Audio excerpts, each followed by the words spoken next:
बरगद, पीपल और पाकड़ के बारे में बहुत ही महत्वपूर्ण जानकारी।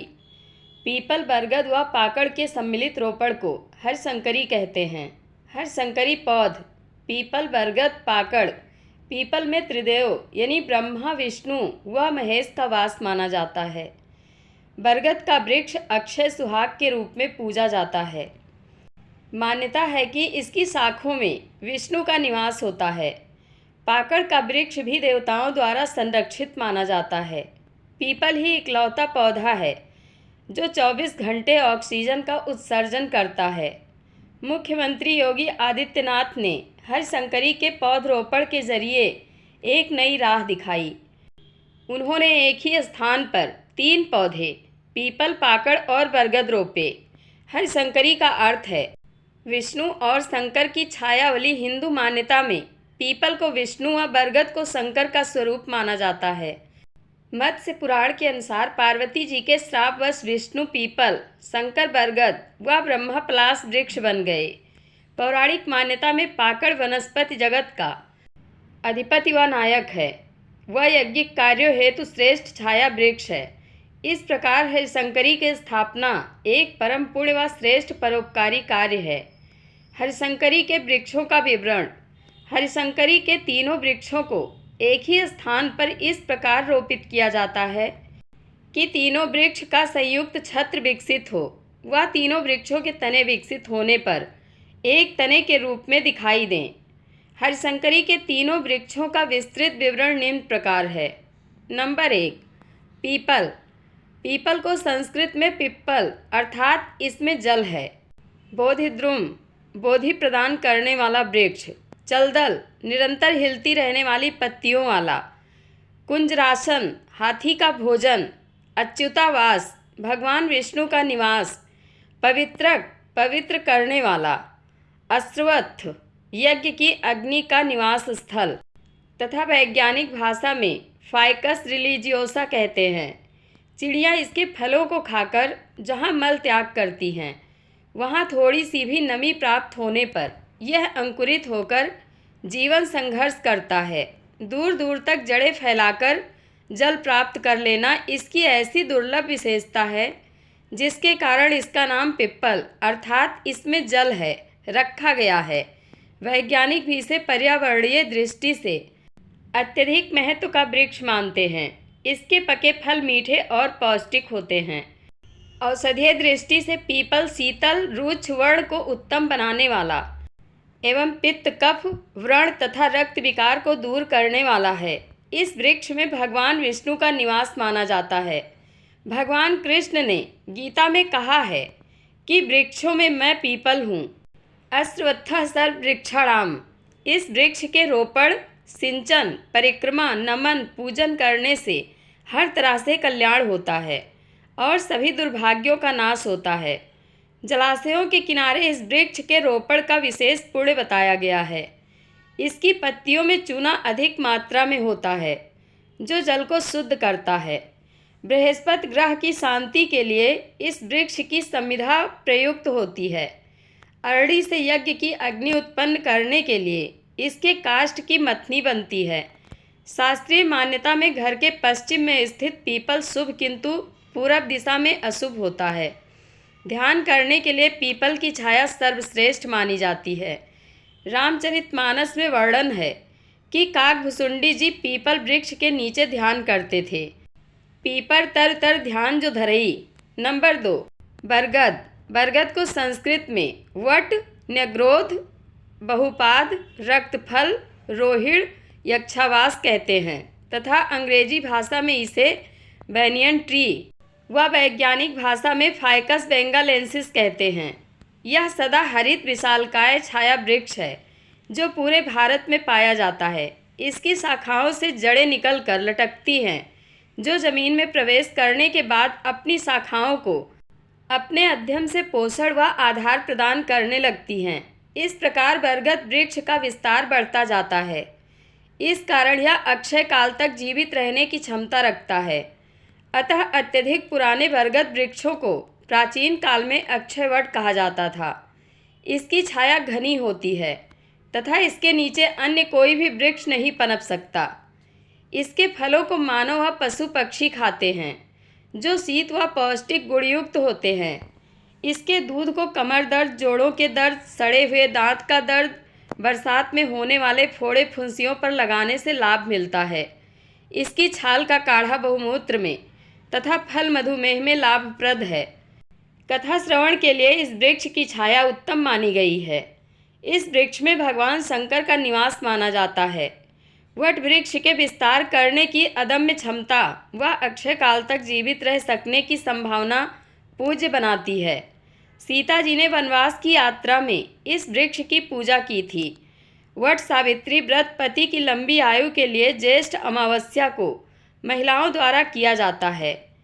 इन दिनों लगभग जून प्रथम सप्ताह में वृक्ष को जल की महती आवश्यकता होती है।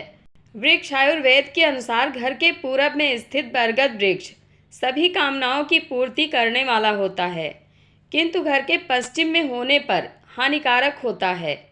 बरगद का वृक्ष विशाल तना और शाखाओं वाला होता है। यह बहुत ही छायादार और लंबे समय तक जीवित रहने वाला पेड़ है। इसकी सबसे बड़ी खूबी यह है कि यह अकाल के समय भी जीवित रहता है। मनुष्य बरगद के पेड़ के फल खाते हैं तो जानवर इसके पत्ते खाते हैं। यक्षों के राजा मणिभद्र से वट वृक्ष उत्पन्न हुआ। इसकी छाया सीधे मन पर असर डालती है और मन को शांत बनाए रखती है। नंबर 3, पाकड़। पाकड़ को संस्कृत में प्लक्ष, परकटी, परकरी, जटी व वैज्ञानिक भाषा में फाइकस इन्फेक्टोरिया कहते हैं। यह लगभग सदा हरा भरा रहने वाला वृक्ष है, जो जाड़े के अंत में थोड़े समय के लिए पतझड़ में रहता है। इसका छत्र काफ़ी फैला हुआ और घना होता है। इसकी शाखाएं जमीन के समानांतर काफ़ी नीचे तक फैल जाती हैं, जिससे घनी शीतल छाया का आनंद बहुत करीब से मिलता है। इसकी विशेषता के कारण इसे प्लक्ष या परकटी कहा गया है, जो हिंदी में बिगड़कर क्रमशः पिलखन व पाकड़ हो गया है। यह बहुत तेज बढ़कर जल्दी छाया प्रदान करता है। शाखाओं या तने पर जटा मूल चिपकी या लटकी रहती है। फल मई जून तक पकते हैं और वृक्ष पर काफ़ी समय तक बने रहते हैं। गूलर की तुलना में इसके पत्ते अधिक गाढ़े रंग के होते हैं, जो सहसा काले प्रतीत होते हैं, जिसके कारण इस वृक्ष के नीचे अपेक्षाकृत अधिक अंधेरा प्रतीत होता है। यह घनी और कम ऊंचाई पर छाया प्रदान करने के कारण सड़कों के किनारे विशेष रूप से लगाया जाता है। इसकी शाखाओं को काटकर रोपित करने से वृक्ष तैयार हो जाता है। औषधीय दृष्टि से यह शीतल एवं व्रण, दाह, पित्त, कफ, रक्त विकार, शोथ एवं रक्त पित्त को दूर करने वाला है। पौराणिक मान्यता से 7 या 9 द्वीपों में एक द्वीप का नाम प्लक्ष द्वीप है, जिस पर पाकड़ का वृक्ष है। विष्णु यहाँ सोम रूप में रहते हैं। मत्स्य पुराण के अनुसार इसे वन वृक्षों का अधिपति बताया गया था। गौरूपी पृथ्वी को दूहने के समय यह वृक्षों के लिए बछड़ा बना था। नारद पुराण के अनुसार ब्रह्मा ने विश्व के साम्राज्यों का बंटवारा करते समय पाकड़ को वनस्पतियों का राजा नियुक्त किया।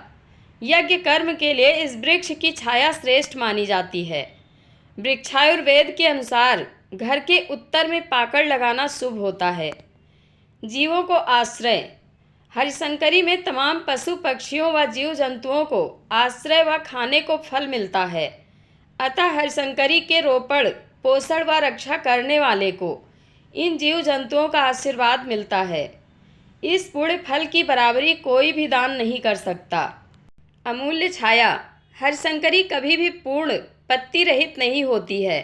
वर्ष भर इसके नीचे छाया बने रहने से पथिकों, विश्रांतों व साधकों को छाया मिलती है। इसकी छाया में दिव्य औषधीय गुण व पवित्र आध्यात्मिक प्रवाह निश्रित होते रहते हैं, जो इसके नीचे बैठने वाले को पवित्रता, पुष्टता और ऊर्जा प्रदान करते हैं। पर्यावरण संतुलन में महत्व। पर्यावरण संरक्षण व जैव विविधता संरक्षण की दृष्टि में पीपल, बरगद व पाकड़ सर्वश्रेष्ठ प्रजातियां मानी जाती हैं। हरिशंकरी का रोपण हर प्रकार से महत्वपूर्ण व पुण्यदायक कार्य है। इसे धर्म स्थलों व विश्राम स्थलों पर रोपित करना चाहिए। जब तीनों पौधे एक साथ बड़े होंगे तो शाखाएं आपस में प्राकृतिक रूप से जुड़ती जाएंगी। कुछ सालों बाद एक ऐसा विशालकाय पेड़ होगा जो छाया के साथ साथ क्षेत्रीय लोगों को बड़ी मात्रा में ऑक्सीजन देगा। पीपल, पाकड़, बरगद ऐसे पेड़ हैं जिनमें घनी पत्तियां होती हैं। जितनी ही घनी पत्तियां होंगी उतना ही पौधा ऑक्सीजन अधिक देता है। हरिशंकरी वानिकी का धार्मिक महत्व। पीपल, बरगद व पाकड़ के सम्मिलित रोपण को हरिशंकरी कहते हैं। हिंदू धर्म में मान्यता है कि पीपल में त्रिदेव ब्रह्मा, विष्णु व महेश का वास होता है। बरगद की शाखाओं में भगवान विष्णु का निवास होता है।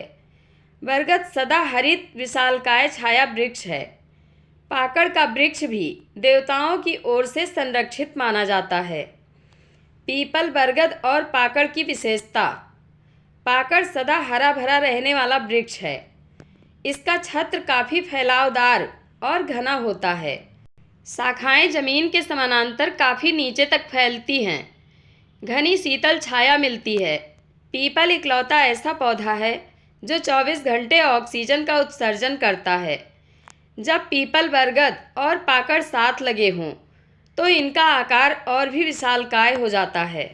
नोट: बेलपत्र, तुलसी, बरगद, पीपल आदि पौधों का संबंध हिंदू धर्म से जोड़ा गया है।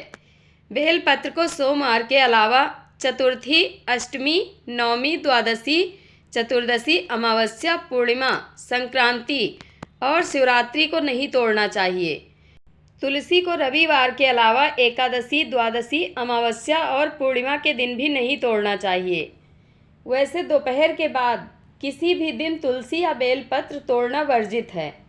जय त्रिदेव, धर्मो रक्षत रक्षिता। जय सनातन संस्कृति की। यह जानकारी आप लोगों को कैसी लगती है कमेंट बॉक्स में अपनी राय अवश्य दें। धन्यवाद।